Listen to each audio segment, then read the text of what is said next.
entendiendo que el proceso ha muerto, eso ya algunos lo venimos diciendo desde hace mucho tiempo, y que la confrontación con el Estado puede ser un leitmotiv para cualquier gobierno, pero desde luego es letal para Cataluña. La única fórmula es poder hacer gobiernos que sean capaces de acuerdos concretos de gobernabilidad, acuerdos concretos de gobierno y avanzar. El camino iniciado por el independentismo catalán es un camino extremadamente peligroso. El Parlamento Europeo ha lanzado un mensaje muy fuerte y muy claro, que la inmunidad no es impunidad, que en Europa no hay nadie por encima de la ley, que nadie tiene privilegios y que aquellos que presuntamente han cometido delitos tienen que responder delante de la justicia. Lo que ha pasado no es que el señor Puigdemont haya ganado ninguna batalla a la justicia española. El señor Puigdemont no ha ganado ninguna batalla a la justicia española. No contará con Ciudadanos para blanquear estos ignominiosos acuerdos a los que ha llegado con Bildu y Esquerra Republicana. España está en un proceso de subasta. El problema en Cataluña es que hace demasiados años que no se hace política. Doncs vinga, 8 del matí, 34 minuts, ja ens acompanya l'eurodiputat de Ciutadans, Jordi Cañas, bon dia. Bon dia, Que ara Gemma. mateix estava vostè veient aquestes declaracions de l'última entrevista. Sí. El problema de Catalunya és que fa anys que no es fa política i veig que tornava a sentir, Sí, sí. Amb el cap rotundament. Sí, sí, hay veces que las declaraciones tienen caducidad, pero hay veces que algunas frases o algunas respuestas siguen plenamente vigentes, y esta es de las que creo que desgraciadamente durante un tiempo... Que a Catalunya no es fa política. No, política de verdad, o sea, la política entendida como un servicio público que tiene como objeto mejorar la vida de los ciudadanos y no complicarles más su vida, totalmente. Yo me aventuraría a decir que en Cataluña generalmente la política siempre ha sido un ejercicio, digamos, un poco plástico, ¿no? Pero desde luego que desde el año 2010 que en Cataluña no se hace política como algunos entendemos que es la función de la política. La taula de diàleg no seria una manera de fer política? No. ¿Para usted? No, es que yo es que soy llámeme tradicional si quiere, pero es que las mesas de diálogo en una democracia liberal son los parlamentos. Después ahí se dialoga con... cuando uno habla de una mesa de diálogo es generalmente una situación, digamos, de asimétrica, ¿no? Pues hubo una mesa de diálogo con la banda terrorista ETA, y una mesa de diálogo con el fin de llegar a una democracia. Por ejemplo, en Venezuela ahora hay una mesa de diálogo en México con la intención de avanzar para conseguir que la democracia vuelva a Venezuela. Pero en una democracia liberal consolidada, los espacios de diálogo son los que institucionalmente hemos definido, y ese es el Parlamento. O sea, yo estoy en el Parlamento se dialoga, se debate, se acuerda entre diferentes sobre principios comunes. Entonces, crear una especie como de institucionalización paralela de debate político, eso hurta el control y la fiscalización del ciudadano, porque yo en el Parlamento, evidentemente las negociaciones para llegar a acuerdos a veces pues no son públicas, ¿no? Pero son espacios donde la gente puede, o el ciudadano puede ver qué posición tiene cada uno y de qué se habla, ¿no? En la mesa de diálogo no sabemos ni de qué se habla ni para qué. Bueno, pues eso es un problema de falta de transparencia. El para què seria per solucionar el conflicte polític entre Catalunya y la resta de España. No, pero es que ese es un problema. Yo insisto siempre, hay que volver a los básicos. Ya. Y los básicos es el uso de las palabras y de los conceptos. La crisis política de existir no es entre Cataluña y el resto de España, porque yo soy catalán y no tengo ningún conflicto político con el resto de España. Entre formaciones independentistas, separatistas, nacionalistas, ultranacionalistas, como que es, usted ponga el adjetivo que quiera, y el ordenamiento jurídico del conjunto de España, pero no es entre Cataluña, o sea, esta especie de metonimia de poner el todo por la parte, no, perdona, yo no estoy representado en la mesa de diálogo, ni quiero. Y es más, la mayoría de los catalanes tampoco lo están representados. Entonces, por favor, hablemos de las cosas con propiedad. El conflicto político no es entre territorios, es entre, legítimo, si quiere, entre una parte de formaciones políticas que son mayoritarias en el Parlamento y que están en el gobierno de la Generalitat, obvio, y las instituciones del Estado. Pero bueno, que yo sepa, el señor Pere Aragonès es la máxima representación ordinaria del Estado en Cataluña. Y si no, que dimita. Jordi Cañas, divendres ens va acompanyar aquí l'expresident Rodríguez Zapatero i m'agradaria que em donés la seva opinió sobre el que va dir de Carles Puigdemont. Si li sembla, l'escoltem. Institucionalmente, bueno, estamos ante una cuestión delicada, judicialmente y políticamente. Entonces, yo no tengo ninguna duda de que hay gente pensando en esto. Gente pensando en esto y tengamos confianza, igual que los indultos han operado bien y tengamos confianza. Això és el que deia Rodríguez Zapatero divendres, tengamos confianza y gente pensando en ello. Creu realment que vostè creu que és així? ¿S'està treballant per una sortida per Carles Puigdemont? Yo espero que la gente que esté pensando en ello no sea Rodríguez Zapatero. Porque los expresidentes, usted sabe aquella frase, ¿no?, de que se convierten en jarrones chinos. Bueno, el jarrón chino generalmente suelen ser piezas muy valiosas, muy delicadas y extraordinarias. Y después están, o sea, los jarrones chinos, ¿no? Y los jarrones de los chinos. El señor Zapatero es un jarrón de los chinos, no es un jarrón chino. O sea, el señor Rodríguez Zapatero, allá donde ha puesto el foco de su interés, solo ha hecho que liarla. Ejemplo, Venezuela. O sea, si alguna figura política está desprestigiada en Venezuela en la oposición, pero en la oposición en su conjunto prácticamente, es la figura del señor Zapatero. Y eso es muy raro en los expresidentes. Es difícil llegar a... O sea, Zapatero fue muy mal presidente y está consiguiendo ser peor expresidente, cosa que es complicadísima. Por lo tanto, yo lo que opino del señor Zapatero, repito, si es su opinión, bueno, tengo mi valoración. Vale. Pero si es información y esa gente que está pensando en esto, es decir, en intentar buscar un atajo legal a una persona que se fuga de la justicia para no responder delante de acusaciones muy serias y muy graves, yo creo que rompe un principio que para mí como demócrata es nuclear, que es el principio de igualdad ante la justicia. Es decir, que se esté buscando modificar el Código Penal para que un señor que se va de España fugado de la justicia sin rendir cuentas delante de los jueces, diciendo que va a volver a hacerlo, que está maniobrando día tras día para romper el principio de legalidad constitucional en su país, denostando la imagen internacional de Cataluña en el conjunto de España, y que a ese señor hay que hacer un traje a medida, ¿para qué? ¿Y con qué objeto? O sea, ¿la normalización política pasa por la ruptura de principios angulares de una democracia? Bueno, pues és que cada uno tiene un concepto de democràcia que és el que és, el mío desde luego no pasa por ahí. Hi ha qui pensa, ja ho sap, que la normalització política a Catalunya passa perquè els polítics que són a l'estranger puguin tornar. Igual que es van aprovar els indults, que Ciudadanos els va recórrer, però igual que es van aprovar els indults, seria aquesta una altra manera de... Utilitzant la paraula de vostè, la normalització política. Sí, pero mire, es que uno es esclavo también de las tonterías lingüísticas. Mire, concepto de normalización política, yo le voy a explicar cuál es mi idea, y la de muchos, no solo la mía, si fuera la mía sería anecdótico. ¿Cuál es la idea, cuál es para mí cuando se normalizará la vida política en Cataluña? Cuando no gobierne el separatismo en la Generalitat de Cataluña. Fíjese. A mí, que Boca Puigdemont deje de venir, todo eso yo lo pasaré por el cedazo y el análisis del cumplimiento de un principio básico que es el de la igualdad ante la ley. A partir de ahí, la normalización política será cuando los que llevan gobernando 40 años de jure de facto en Cataluña, creando una sociedad clientelar, contraria al avance industrial, de atracción de empresas, de talento, buscando una homogeneización de la sociedad que es refractaria al principio de la modernidad. O sea, esto es que lleva el nacionalismo, separatismo, que lleva gobernando, más de 40 años en Cataluña, cuando dejen de controlar el aparato institucional, es decir, los presupuestos, entonces, solo entonces, se normalizará la vida política en Cataluña. Todo lo demás es simplemente seguir alimentando una visión que en Madrid para algunos es muy cómoda, que es que gobierna en el País Vasco el PNV y en Cataluña los nacionalistas, y a partir de ahí empieza con el mercadeo, pues estaba hablando antes de los presupuestos, para poder llegar a un coste bajo a nivel político madrileño, pero un coste muy alto en los territorios donde eso se subasta, que es en Cataluña, en el País Vasco, los derechos y libertades de una parte importantísima de la ciudadanía. Però com s'explica que la gent els voti majoritàriament, senyor Cañas? Bueno, pues porque, mire... No em dirà que pensa que la gent vota malament? No, yo no. Com va dir l'altre dia Vargas Llosa? No, perdone, yo jamás me habré escuchado a mí decir eso. No. Nunca. No, yo soy muy respetuoso. O sea, yo nunca he pensado que porque gobiernen o sean más votados aquellos que no piensan como yo, eso sea un error ni sea una anomalía, como algunos piensan, ¿verdad? Yo lo que haré será políticamente intentar seguir trabajando mientras pueda y tenga la oportunidad para que eso cambie. ¿Qué pasa? Que yo muchas veces digo, no solo a los míos, sino al entorno, digamos, del constitucionalismo, del no separatismo. Ahí sí que, a mí que no me gusta llamarme no nacionalista, porque uno no es no algo, ¿no? Pero bueno. Com li agrada?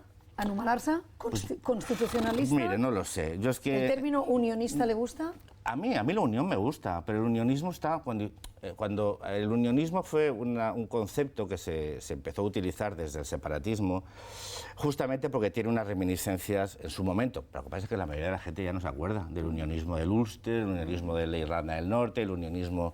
Entonces, pusieron ese concepto no porque entendiesen que es bueno. O sea, si yo digo en Europa, yo soy unionista, digo, ¡oh, qué bien! Fíjate, la Unión Europea, unionista, claro, porque es una derivada de la Unión.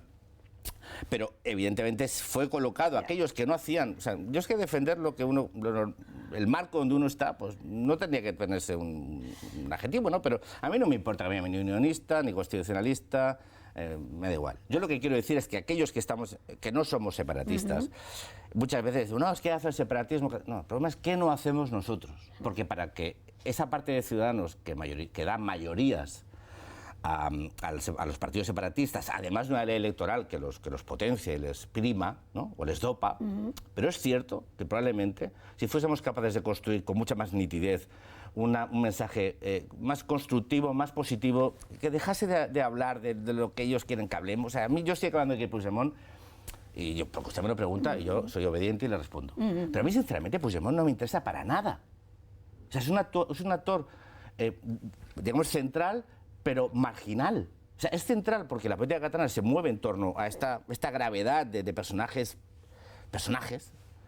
pero que en los problemas reales, que ustedes también antes comentaban, ¿no? La movilidad, la economía, el empleo, los servicios sociales, todo eso, los debates legítimos, con posiciones diferentes, pero en el fondo constructivas, que mejoran la vida de los ciudadanos, no están en el debate permanente. Y es más interesante, seguramente da más share o más clics, hablar de Puigdemont y sus cuitas judiciales que hablar qué pasa con la ejecución de los miles de millones de euros en Rodalías, aunque cada día, cuando alguien se coge su tren y se le para, o no llega, o se retrasa, eso sí que le condiciona su vida realmente, su mosqueo, su cabreo diario, ¿no? ¿Ciutadans demanaria el traspàs de la gestió de Rodalies? Pero es que estamos siempre con el marco mental de estos.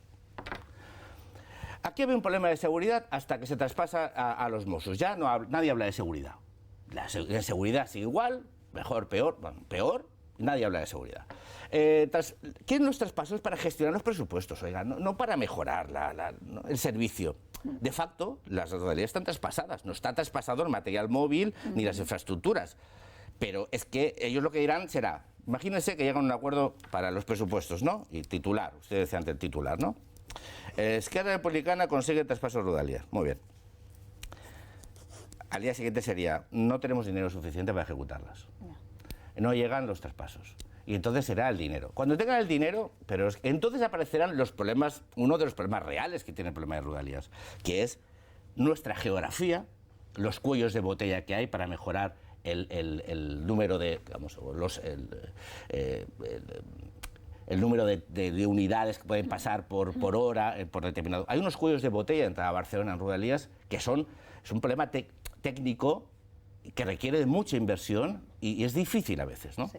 Pero entonces, problemas que son técnicos, que requieren de dinero y decisión política de cara a cometer infraestructuras, inversiones, que son los reales, entonces aparecerán. Y entonces ya no se hablará más de Rodalías. El problema es que aquí hay un problema hasta que se tiene la competencia, que entonces los problemas siguen existiendo, pero entonces ya no son noticia. Bueno, pues genial. Pues ese es el problema de esto que yo repito, si yo supiese que la gestión, la titularidad de la infraestructura fuese decisiva a la hora de mejorar, es decir, que la proximidad hace que el servicio sea mejor. Pero yo le voy a poner un ejemplo. Todo el mundo habla de Rodalías, ¿verdad? Venga. Usted conoce la línea 9, ¿no? ¿El metro? ¿Está acabada? Pregunto. Creo que no. ¿Verdad? ¿Cuántos años llevamos? No sé. Muchísimos. ¿Sabe cuál era el presupuesto? ¿En qué cantidad se presupuestó esta línea? Yo se lo explico. 2.700 millones de euros. ¿Sabe a día de hoy en cuánto está ya comprometido el gasto? 17.000. Repito, 2.700, 17.000. El AVE Barcelona-Madrid costó 6.000. Bueno, pues después de 17.000 millones de euros, es decir, más 14.000 millones de euros de presupuesto, todavía no hemos terminado la línea 9. Usted sabe, usted es de Barcelona, o vive en Barcelona, muy cerca de aquí está el túnel de Glorias, ¿no? ¿Cuánto tiempo llevamos con el túnel de Glorias? Yo ni lo recuerdo. Bueno, ¿se imagina usted, o imagina usted que esta infraestructura lo hubiera tenido que ejecutar el Ministerio de Fomento en vez del Ayuntamiento de Barcelona? Es que Madrid, las inversiones, todo va lento, un cuello de botella, asfixia de la ciudad, bla, bla, bla, bla, bla. Es un problema del ayuntamiento, oiga, y ahí andamos con la Plaza de las Glorias, que eso ya no sé cómo va a quedar al final, però que llavors con un túnel ni se sabe. Des de l'època de Trias, s'acorda vostè, no? Ja que m'està parlant de diners, deixi'm que li pregunti pels pressupostos generals de l'Estat. Sánchez aquest dimecres ha de presentar la proposta de pressupostos al Congrés de Madrid. Hi ha alguna possibilitat que Ciudadanos negociï els pressupostos amb Sánchez? O la presència d'Esquerra Republicana a Bildu ho fa imposible? Perdóneme, no tengo ninguna intención de no seguir sus preguntas, pero yo le voy a reformular la pregunta al revés. ¿Ha tenido alguna intención Pedro Sánchez de que Ciudadanos apoye estos presupuestos? Ninguna. Entre otras cosas porque no nos ha llamado a negociar. O sigui, no hi ha hagut cap gest per part de Pedro Sánchez perquè vostès recolzessin els pressupostos. No, entonces, ya el año pasado que hubo sí ese gesto y Ciudadanos, después del coste que había tenido, no es que el apoyo al gobierno, sino el apoyo a unas decisiones en un contexto como el de la pandemia tan complicado como los estados de alarma, que usted sabe que no tuvieron, desde luego, un rédito electoral para Ciudadanos, pero Ciudadanos decidió un contexto nuevo y a pesar de que sea el gobierno de Pedro Sánchez, entendemos que aquello que se plantea es necesario. ¿Verdad? Después de todo lo pasado, todos podemos decir si fue bueno, malo. Yo creo que aquel momento fue bueno, porque no sabíamos ninguno cómo había que gestionar una situación como la que estábamos viviendo, ¿no? Bueno, esos presupuestos nos sentamos a negociarlos, también sabiendo que no iba a haber una reversión. ¿Eso les pasó factura electoral? Bueno, a mí, pero fíjese lo que le digo, a mí la factura electoral no me preocupa, porque eso lo tiene que saber uno. La pregunta es si uno cree que está haciendo lo correcto. Pero yo a mí una cosa que en general, no en la política, solo en la vida, lo que no me gusta es que me tomen el pelo. ¿Por qué? Porque no me lo están tomando a mí, bueno, a mí el pelo poco. Pero no me están engañando a mí, o no me están faltando al respeto a mí, se están faltando a aquellos que dieron la confianza a un partido. Entonces, cuando, a pesar de las dificultades que significa intentar llegar a ningún tipo de acuerdo constructivo con Pedro Sánchez, a pesar de ser un mentiroso compulsivo, bla, bla, bla, uno decide que entiende que su trabajo es que se incorpore en los presupuestos, que es la ley fundamental de un país, aquello que es bueno para el conjunto de los ciudadanos. Lo que tú no puedes hacer es llegar a acuerdos con alguien y después traicionarlos y encima faltar al respeto. ¿Hubo engaño por parte de Pedro Sánchez a Ciudadanos? Sí, lo que hubo fue una deslealtad, pero bueno, no es extraño, es que uno mira, a veces, yo creo que Ciudadanos a veces peca de muchas cosas, pero peca muchas veces, y creo que no es malo en política de cierta, no ingenuidad, sino el pensar que hay momentos en la política donde uno va a dejar de ser lo que en esencia es. Y yo creo que esos presupuestos eran muy importantes, porque eran los presupuestos que preparaban el marco para después incorporar todos los recursos que van a venir, en teoría, de Bruselas o de Europa. Y siendo Ciudadanos uno de los impulsores del esquema de fondos europeos, que sabemos perfectamente la importancia que tiene como palanca de cambio para la economía española, y lo importante es que se encauzaran adecuadamente. Pues hicimos un gesto, yo creo, de responsabilidad con el país, pero Pedro Sánchez es infalible en el error, es infalible en su comportamiento desleal, pues ahí lo tenemos. Hablábamos de factura electoral, hem parlat a vegades dels mals resultats de Ciudadanos, però no només això, senyor Cañas. Li volia parlar també de la fuga de polítics de Ciudadanos, especialment al Partit Popular. Divendres el PP anunciava a bombo i plataret que Lorena Roldán, que era la líder de Ciutadans a Catalunya, també s'havia afiliat al PP. Com es pot aturar aquest constant degoteig de polítics cap al Partit Popular? I una cosa que ja li he preguntat alguna vegada, acabarem veient una fusió de Ciutadans y al Partido Popular, o una coalición? Bueno, primero el tema de Lorena Roldán, yo pensé que se había afiliado, sinceramente, no se lo digo irónicamente. Yo pensé que cuando uno hace un movimiento así, con tanta claridad, con tanta nitidez, yo pensé que estaba afiliada. Pero yo las conductas o las acciones personales, yo no soy juez de nadie. Entonces, cada uno sabrá lo que hace con su vida. O sea, yo sinceramente considero que cuando uno está en una formación política, tiene todo el derecho a abandonarla y es otra formación política. O sea, eso es un derecho, bueno, democrático de afiliación. Sí. Por lo tanto, yo no voy a entrar a juzgarlo. O sea, yo lo que siempre... No, però jo li preguntava pel degoteig. Clar, no és el cas de Lorena Roldán. És que és Toni Cantó, és que és... Bueno, o sigui, hi ha un degoteig de noms. Claro, no li preocupa? No li preocupa. Claro que me preocupa. Hay una estrategia. Bueno, pero es que eso... Aquí se juega, como decía el Rick en Casablanca. Bueno, Rick no lo decía, ¿no? Pero están Rick y el comisario y dicen, bueno, aquí se juega, porque es un casino, oiga. Sí, hay una estrategia, sí, claro, una estrategia perfectamente diseñada que tiene sus tiempos de ejecución. Pero eso no es ninguna novedad. La pregunta es... ¿Y la estrategia es per qué? ¿Para hacer desaparecer a Ciudadanos? Claro, porque es que Ciudadanos es el principal. Ciudadanos tiene un problema, que es, decía Kennedy Toole, que cuando en el mundo aparece un verdadero genio, se le puede identificar por este signo. Todos los necios se conjuran contra él. El espacio de centralidad política en España es el que decide mayorías. Y entonces es el gran espacio a ocupar. Pero la política es como una manta, o te tapas la cabeza o los pies. Entonces hay algunos que lo que intentan es coser, es hacer un patchwork, ¿no? Es decir, bueno, pues ya que tenemos que tapar el lado de Vox o tenemos que tapar el lado de Podemos o como se llame, pues lo que tenemos que hacer es, ya que es muy, pues si tira mucho la manta se acaba rasgando, ¿no? Sobre todo cuando está yajada y es vieja, y digamos que el bipartidismo, si algo tiene, es que no es novedoso, ¿no? El bipartidismo tiene una especie como de atracción por la normalidad pre-15M, ¿no? Ese mundo donde la alternancia, que no el cambio, la alternancia, no la alternativa, la alternancia, que el turnismo de toda la vida en España, pues vuelva a la normalidad. Y yo creo que hay muchos poderes económicos, y que no soy conspiranoico, pero en general eso era más cómodo, era más conocido, generaba menos inestabilidad, se pataba con los nacionalistas vascos y los catalanes, y ya está. Y ahí la cosa...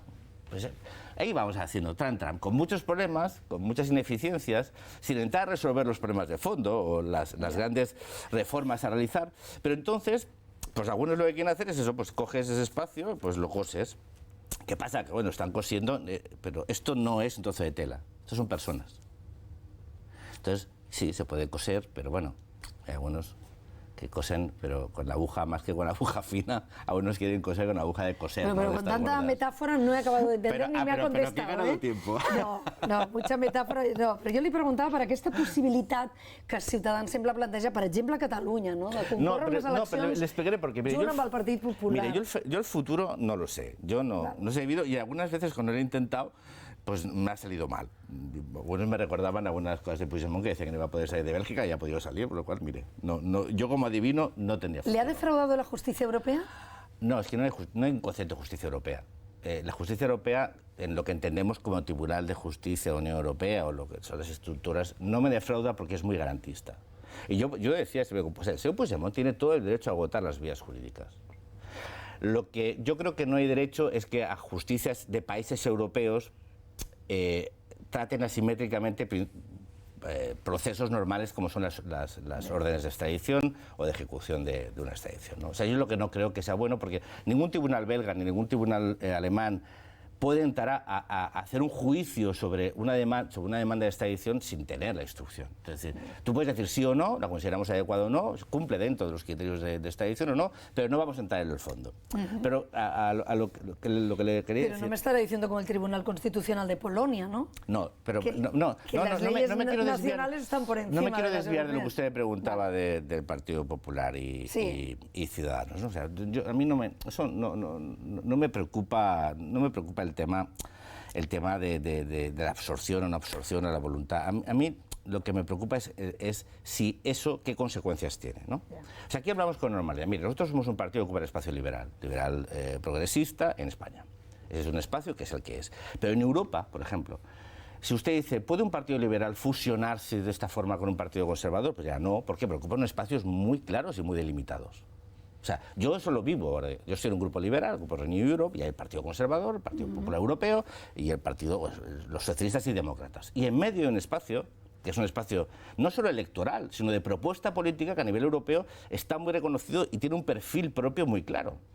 Y entonces, nosotros podemos votar temas sociales más con los partidos progresistas y los temas económicos más con los partidos conservadores. Pero hay un espacio de identidad política que en Europa además determina mayorías y hace que los extremistas o los extremos no condicionen las políticas nacionales. Cuando en Alemania, por ejemplo, el Partido Liberal puede llegar a pactar con la CDU o con el Partido Socialista Demócrata, es sobre un programa, con el objetivo de intentar modular unas políticas. Cuando eso pasa en Holanda, o en los Países Bajos, en España yo creo que sería muy importante que tanto en la política nacional, pero también en la política europea, hubiese una formación como ciudadanos que consiguiese ser determinante a la hora de determinar políticas públicas.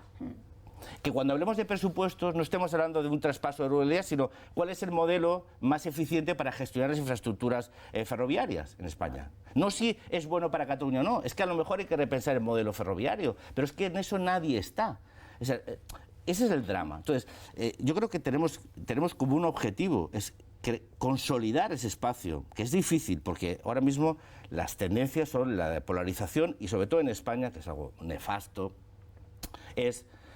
va a ser todos contra Sánchez. Es decir, la idea no es para qué, sino para que no esté Sánchez. Y que no esté Sánchez es bueno, pero que nadie se pregunte qué se hará, ¿no? Es decir, hemos visto la convención del PP, ¿no? Bien. El tema es el antisanchismo, el antisanchismo, el antisanchismo, el antisanchismo. Fenomenal. Yo soy el primero que para mí considero que ese señor es un peligro rodante para el futuro de España. Muy bien. Pero eso no es suficiente. O sea, yo no quiero que sacara al señor Pedro Sánchez para que esté solo casado sin saber qué van a hacer. ¿Alguien lo sabe? No, ni falta que hace. Porque ahora mismo lo que mueve el voto, desgraciadamente, ya es donde Ciudadanos puede sufrir, es que es echar a Sánchez. Como en su momento echar a González, echar a Aznar. Y yo creo que un país en general que quiere resolver o intentar avanzar en resolver algunos de los problemas que arrastra, pero sobre todo prepararse para los problemas que estamos viviendo a día de hoy y que vendrán en el futuro, la decisión que tenemos que tomar los ciudadanos no puede ser solo, no quiere decir que no lo sea, pero solo que no esté el que no nos gusta, sino que pidamos qué se va a hacer, ¿no? Porque si no... ¿Y Ciudadanos no nació con este espíritu? No, de ir a la contra del procés. No, primero que el procés no había nacido, bueno, no había nacido en el 2006, estábamos en el debate estatutario. No, Ciudadanos nació para ocupar un espacio que estaba huérfano de representación en Cataluña, como hay un espacio huérfano de representación en el conjunto de España. Que es un espacio... El problema es que Ciudadanos en Cataluña ha tenido siempre a todo el mundo en contra, cosa que a mí siempre me ha gustado, sino motivado especialmente, ¿no? ¿Por qué? Porque decíamos algo que nadie se había atrevido a decir aquí, que es que todos tenemos los mismos derechos, que todos tenemos las mismas obligaciones, que no puede haber ciudadanos de primera y de segunda en función de su origen, de qué hablan, ni de dónde vengan, ni nada, y que lo que no puede ser es que la política en Cataluña orbite siempre dentro de una normalidad, que es lo que digan los nacionalistas entonces, después separatistas, o separatistas entonces con piel de nacionalista y ahora ya con claridad. Porque eso va en contra de una cosa, que este no es un solo pueblo, esto es una sociedad plural, que no tiene anomalías, que hablar en castellano no es una anomalía, es un hecho y es un derecho. Que hablar catalán no es un hecho, es un derecho también, pero que los derechos son compartidos y que no hay alguien que tiene más derechos que otros. Eso, en Cataluña, en 2006, era revolucionario y eso, en España, en el año 2021, también lo es. Jordi Cañas, ho deixem aquí, eurodiputat de Ciutadans. Se'n torna cap a Brussel·les avui? Sí, tenía el avión a las 6:30 y ahora lo cojo a las 3:20 de la tarde. Muy bien. O sea que no haré puente. Gràcies per acompanyar-nos. Bon dia. Gràcies. Adéu.